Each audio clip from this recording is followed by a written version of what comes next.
ഭാവനയെ പോലെ ഒരാളെന്ന് പറഞ്ഞാൽ അവരൊരു എന്റർപ്രീനർ ആണ്, ഒരു ആക്ട്രസ് ആണ്.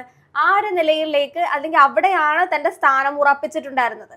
അങ്ങനെ ഒരാള് പെട്ടെന്ന് ഒരു നിമിഷത്തേക്ക് ഒരു രാഷ്ട്രീയ നിലപാടോ അല്ലെങ്കിൽ സർക്കാരിന്റെ കൂടെ കുറച്ച് പരിപാടികൾ പങ്കെടുത്തു എന്ന് വിചാരിച്ച് അങ്ങനെയൊന്നും രാഷ്ട്രീയ കളത്തിലേക്ക് ഇറങ്ങാനോ അല്ലെങ്കിൽ അത്തരത്തിലുള്ള ഒരു തലങ്ങളിലേക്ക് ഭാവന ചിന്തിക്കില്ല എന്നുള്ളത് ഉറപ്പായിരുന്നു. പിന്നെ അതൊക്കെ ഒരു നമ്മള് ഒരു സർക്കാസം എന്ന രീതിയിൽ പലരും ചിന്തിക്കില്ലേ, ഓക്കെ ഇനി പിണറായിയുടെ പ്ലാൻ ഇങ്ങനെ ആയിരിക്കാം, അത് പ്രധാന കാരണമുണ്ട്. കാരണം ഈ പറയുന്നത് പോലെ ക്രിസ്മസ് സംസ്ഥാന സർക്കാരിന്റെ ക്രിസ്മസ് സെലിബ്രേഷൻ വേദിയിൽ മറ്റു താരങ്ങളൊന്നും ഉണ്ടായിരുന്നില്ല, അല്ലെങ്കിൽ പ്രത്യേക ക്ഷണം ലഭിച്ചത് ഭാവനയ്ക്ക് മാത്രമായിരുന്നു. രാഷ്ട്രീയ നേതാക്കന്മാരുടെ ഇടയിൽ ഭാവന വന്നപ്പോൾ ഈ പറയുന്നത് പോലെയുള്ള ചർച്ചകൾ ഇതിന് പിന്നിൽ നടക്കുന്നുണ്ട് എന്നുള്ള അഭ്യൂഹങ്ങൾ വലിയ രീതിയിൽ പ്രചരിച്ചിരുന്നു എന്നുള്ളതാണ്. ആ അഭ്യൂഹങ്ങൾക്ക് ആക്കം കൂട്ടുന്ന രീതിയിൽ ഒരു ദിനപത്രത്തിന്റെ ഫ്രണ്ട് പേജിൽ വന്ന വാർത്തയായിരുന്നു ഭാവന CPM സ്ഥാനാർത്ഥിയായി നിയമസഭയിലേക്ക് മത്സരിക്കും, അത് എവിടെയാണ് എന്ന് മാത്രം ഇനി അറിഞ്ഞാൽ മതി എന്നുള്ളത്.